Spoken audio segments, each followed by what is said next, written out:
ரெண்டாவது உயரமான பில்டிங் வர வர வர வர என்ன ஆகும்னா காத்தும் அதனுடைய திசையில தடுக்கப்படுது. அப்ப என்ன ஆகும்னா வர்ற ஹீட் அப்படியே இருக்கும். நான் வந்து இந்த ஒரு 1.5 மாதமா இங்க நான் சென்னையில இருக்கிறேன். ஒரு விஷயத்த கண்டுபிடிச்சேன். நல்லா வியர்க்குது. நம்ம மேல இருக்கிற வெட்டு வந்து கையாகவே இல்லை.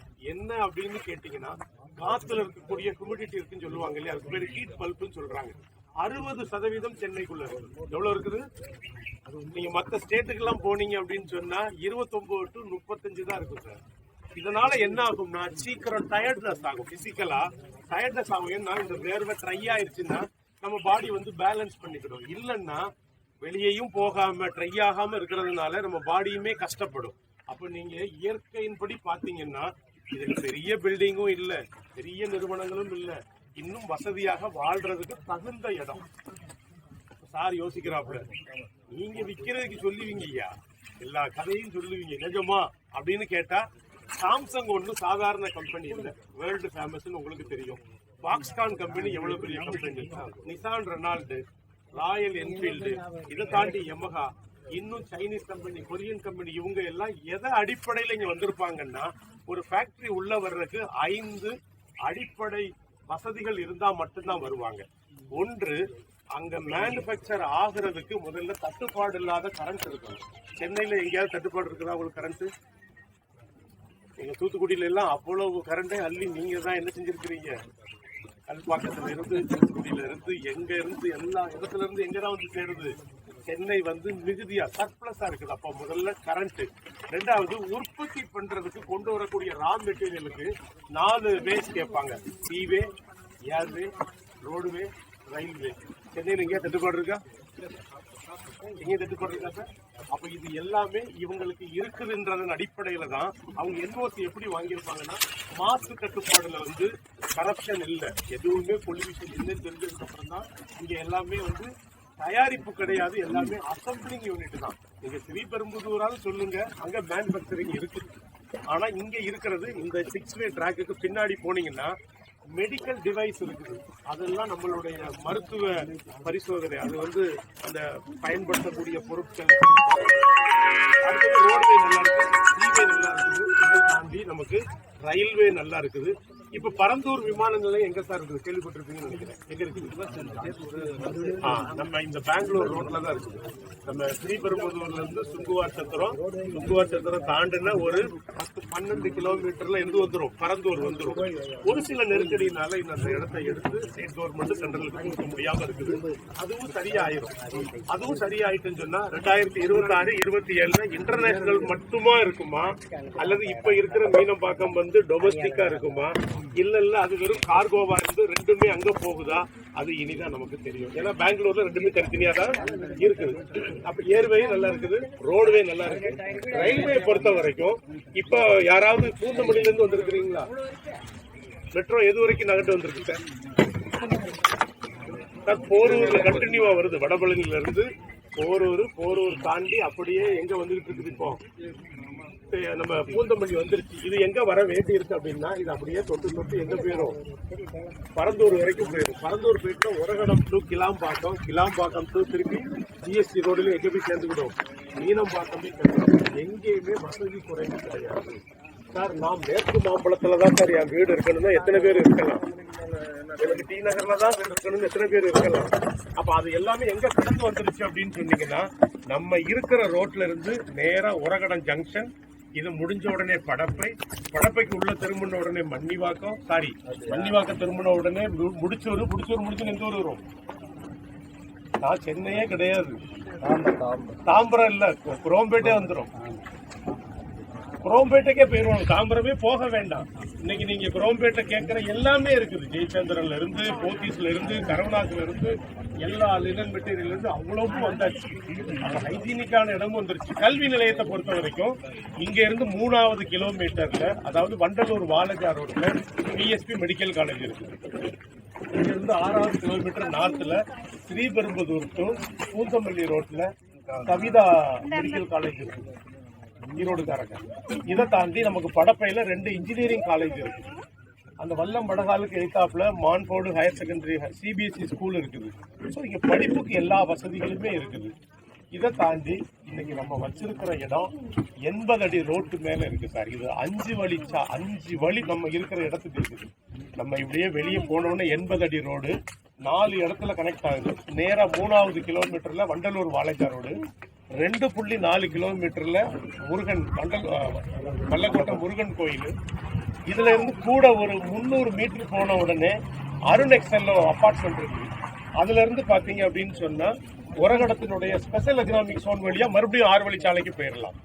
இந்த ரோட நம்ம இன்னும் கொஞ்சமே தெரிஞ்சுக்கிடுவோம். ஏன்னா நிறைய பேருக்கு நாங்க என்னுடைய தொழில் அனுபவத்துல சொல்றேன், சென்னையில போடுற இடத்த சென்னைக்காரங்க அதிகமா வாங்கின மாதிரி தெரியல. இது யார் வாங்குறாங்கன்னா, யாரெல்லாம் மைக்ரேட் பீப்புள் வந்திருக்கிறாங்களோ வெளியே உள்ள அவுட் ஆஃப் சென்னைக்காரங்க தான் வாங்கிட்டு இருக்கிறாங்க. அருப்புக்கோட்டையில இடம் போட்டா அருப்புக்கோட்டைக்காரங்க வாங்குறாங்க, விருதுநகர்காரங்களும் மதுரைக்காரங்களும் வாங்குறாங்க. தேனியில இடம் போட்டா யாரு வந்து வாங்குறாங்க, திண்டுக்கல்காரங்க வாங்குறாங்க. ஏன்னா எனக்கு தான் சென்னை தெரியும், எனக்கு தானே உரகடம் தெரியும், பட் இந்த வளர்ச்சி தெரியாது உங்களுக்கு. ஏன்னா இந்த 8வே லைன் எப்படி வரப்போகுது அப்படின்னு சொன்னா, சென்னையினுடைய எண்ணூர் துறைமுகத்துல வந்து இறங்கக்கூடிய பொருளோ அல்லது உற்பத்தியாகி ஏற்றுமதி ஆகக்கூடிய பொருளோ தாமரைப்பாக்கம் வழியா எங்க வந்து சேர்ந்துற போகுது, ஸ்ரீபெரும்புதூர் வந்துடும். இந்த ஸ்ரீபெரும்புதூர் ரோடு எங்க போய் சேர போகுதுன்னா, நம்ம சிங்கப்பெருமாள் கோயில்ல இருந்து மாமல்லபுரத்துல சேர்ந்துட்டுன்னா ஒட்டுமொத்த இந்தியா தமிழ்நாடோட இணைஞ்சிருச்சு.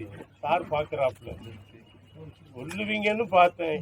அந்த ஒரு பிளாட்டுக்கா சார் சென்னையை கொண்டு போய் இந்தியாவில் இணைச்சிட்டீங்களே, அந்த பார்வையினுடைய மைண்ட் வாய்ஸை நான் கேட்ச் பண்ணிட்டேன். வேற ஒன்றும் இல்லை சார், மாமல்லபுரத்தில் இணைச்சிட்டாங்கன்னா இந்த பக்கம் கடலூர், இதை தாண்டி நாகப்பட்டினம், தூத்துக்குடி முடிஞ்சதுன்னா அடுத்தது நேரம் எங்க வந்துடலாம், திருவனந்தபுரம், விழிஞ்சம், கொல்லம், கொச்சின், இப்படியே போயாச்சுன்னா ஒட்டுமொத்த மகாராஷ்டிரா, குஜராத் வரைக்கும், காண்ட்லா போர்ட் வரைக்கும் போயிடலாம். கிழக்க எங்க போயிடலாம், ஏதாவது ஃபில்லிங் தி பிளாங்க்ஸ் வருவீங்கன்னு பாக்குறேன், கல்கட்டா வரைக்கும் போயிடலாம். அப்ப என்ன ஆகும் அப்படின்னா, இந்த இடங்கள்லாம் என்ன ஆயிரும் அப்படின்னா, பெங்களூர்ல இருந்து வரக்கூடிய சுந்துவார் சத்திரம் 8 வழிச்சாலையும், நமக்கு முன்னாடி இருக்கக்கூடிய சிங்கப்பெருமாள் கோயில் ஸ்ரீபெரும்புதூர் 8 வழிச்சாலையிலையும் எனக்கு ஒரு இடம் 80 அடி ரோடு மேல நான் உட்கார்ந்து இருக்கிற 40 அடி ரோடு பக்கத்துல இருக்குன்னா அது எவ்வளவு பெரிய அடுத்த தலைமுறைக்கான ஒரு பெரிய கிஃப்ட்னு பாருங்க. நீங்க எதை கொடுத்தாலும் அதை கெடுத்து போடுறதுக்கு வாய்ப்பு இருக்கு. பணத்தை உடைக்க முடியும், தங்கத்தை விற்க முடியும், ஆனா நிலத்தை மட்டும் என்ன செய்ய முடியாது, அவ்வளவு சுலபத்துல விற்கிறதுக்கு முடியாது. யாராவது ஒருத்தர் வித்துட்டாருன்னு என்ன சொல்லக்கூடாது, அவர் ஒரு கேஸ் விட்டுறலாம். ஏன்னா இது தலைமுறை தாண்டிய ஒரு ஆசீர்வாதம். நம்ம ஒருத்தர் வீடு கட்டிட்டாருன்னா அவருக்கு, அவருடைய பையனுக்கு, அவருடைய பேரனுக்கு இப்படி தலைமுறையா போகும். அப்ப நான் சொல்லக்கூடியது, இந்த இடம் ரேட்டை பாத்தீங்கன்னா இவ்வளவு வசதிக்கு நடுவில் இதனுடைய மார்க்கெட் பிரைஸ் நம்ம உட்கார்ந்து இருக்கிறதுல இருந்து 1, 2, 3 மட்டும் ஸ்கொயர் ஃபீட் மார்க்கெட் வேல்யூ 2000 ரூபாய். வழிகாட்டுதல், அரசு வழிகாட்டுதல் மதிப்பு, கைட்லைன் வேல்யூ 900 ரூபாய். இந்த பேங்கர்ஸ் 2-3 பேர் இங்க இருக்கிறாங்க. அவங்களோட நீங்க வேணும்னா லோன், பர்ச்சேஸ் லோனே வாங்கிக்கலாம். 10 இயர்ஸ் வரைக்கும் அவங்க கொடுக்குறாங்க. அந்த சிபில் நல்லா இருந்து ரிட்டர்ன் இன்கம் இருந்தா 8.75 தான். அதுவும் சுந்தரம் ஃபைனான்ஸ் என்ன சொல்லியிருக்கிறாங்கன்னா, மார்க்கெட் வேல்யூலேயே நாங்கள் 3 மடங்கு தாரோன்னு சொல்லியிருக்கிறாங்க, 3:4 அதே மாதிரி தாரேன்னு சொல்லியிருக்கிறாங்க. அப்போ பணத்தை பற்றிய ஒரு ஐடியாவும் நமக்கு கிடைச்சிருச்சு. சைஸ் வந்து 600 ஸ்கொயர் ஃபீட்ல இருந்து, அதாவது 1/4 கிரவுண்டு, அரை கிரவுண்டு, 3/4 கிரவுண்டு, 1 கிரவுண்டு வரைக்கும் இருக்குது. நம்ம சைஸ் வாரியாகவும் இருக்குது. முன்னாடி பின்னாடி அப்படிலாம் ஒரு மாற்றம் கிடையாது. ஏன்னா பின்னாடி நம்ம நிறுவனம் பெரிய அளவுக்கு கமர்ஷியல் அசெட்ஸை கொண்டு வர்றதுக்கு ட்ரை பண்ணிக்கிட்டு இருக்கிறோம். அது நாங்கள் பின்னாடி உங்களுக்கு அறிவிக்கிறோம். பட் பின்னாடி வாங்குறவங்களுக்கு ஒரு பம்பர் தான். நம்ம வழக்கமாகவே வந்து ஏதாவது ஒரு பொருள் வாங்க போனா 2க்கும் ஒரே மதிப்பு தான். ஆனால் நம்ம என்ன சொல்லுவோம், சார் இதை விட கூட்டினது இருக்குதா கேட்போமா, கேட்க மாட்டோமா? அதே மாதிரி நான் 1800 உடனே சார் அது ரொம்ப கம்மியும் அப்படின்னு நினைச்சிடாதீங்க. அந்த இடத்துலதான் நம்மளுடைய கமர்ஷியல் அசெட்ஸ் வருது. இப்போ இமிடியட்டா நாளையில இருந்து நான் பதிய போறேன் சார், இப்படியே நாங்க எழுந்திருச்சு ஒரு 90 பிளாட் வாங்குறேன் அப்படின்னா இந்த 1, 2, 3ல உடனே பதிஞ்சுக்கலாம். இல்ல சார் நான் ஒரு 10 டேஸ்க்கு அப்புறம் பதிஞ்சுக்கிறேன்னா 4 and 5ல நம்ம பதிஞ்சுக்கலாம். ரோடு சொல்லியிருக்கிறேன், கல்லூரிகள், பள்ளிக்கூடங்கள் சொல்லியிருக்கிறேன், வாகன வசதி சொல்லியிருக்கிறேன், சுற்றி இருக்கிறவங்களை பற்றி சொல்லியிருக்கிறேன். நீங்க ஒருவேளை அரை கிரவுண்டு 1 கிரவுண்டு வாங்குறதுக்கு பல முறை யோசிக்கலாம், தவறு இல்லை. கொஞ்சம் இப்படி போற வழியில வல்லக்கோட்டை முருகன் கோயிலுக்கு போற வழியில பாக்ஸ்கான் கம்பெனி அவனுடைய ஸ்டாஃபுக்காக ஒரு 18,000 குடியிருப்புகளை தான் கட்டி வச்சிருக்கிறார். அப்ப அவரு சிந்திச்சிருப்பாரா, இதை யோசிச்சிருப்பாரா, இதை பத்திய ஒரு NOC கவர்மெண்ட்ல வாங்கியிருப்பாரா, இது ஆகும் ஆகாதுன்னு தெரிஞ்சிருப்பாரு இல்லையா?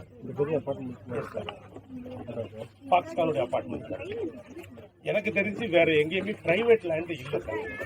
இது ஒன்றும் இறைவன் அருளால 2014 இருந்து காக்கப்பட்டிருக்கு அப்படின்னு தான் சொல்லணும்.